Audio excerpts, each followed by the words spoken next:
Члены правительства, общественники, ветераны боевых действий, ветераны и участники специальной военной операции собрались сегодня, чтобы поздравить танкистов Алексея Неустроева и Филиппа Евсеева с присвоением высокой награды и звания Героев Российской Федерации. Всех, кто сегодня собрался в зале Дома правительства, объединяло одно чувство – чувство гордости за своих героев, за свою республику и за свой народ.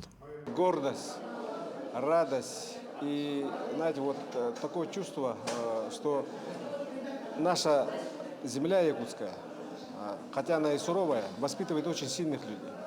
И это радость не только всей жителей нашей республики, это радость жителей всей России. Подвиг очень великий, да, действительно, как я сказал, они этим подвигом прославились не только на всю Россию, но и на весь мир. Действительно, подвиг героев-танкистов прославил нашу республику далеко за пределами страны.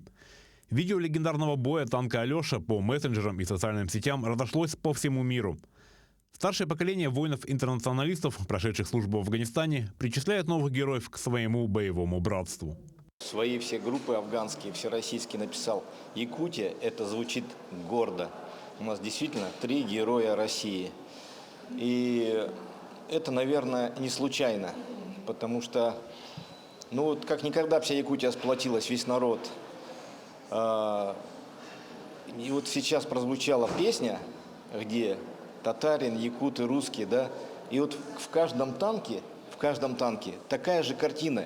Вот и в целом наша страна как большой танк, когда трудности, когда война, мы объединяемся в большой танк. Алексей и Филипп – простые якутские мужчины. Для них непривычно находиться перед камерами и фотоаппаратами. Скромные бойцы даже родным не сразу рассказали о своем подвиге. Мы узнали, как все, только после того, как объявили, начали искать документы, фотографии. Вот только тогда узнали.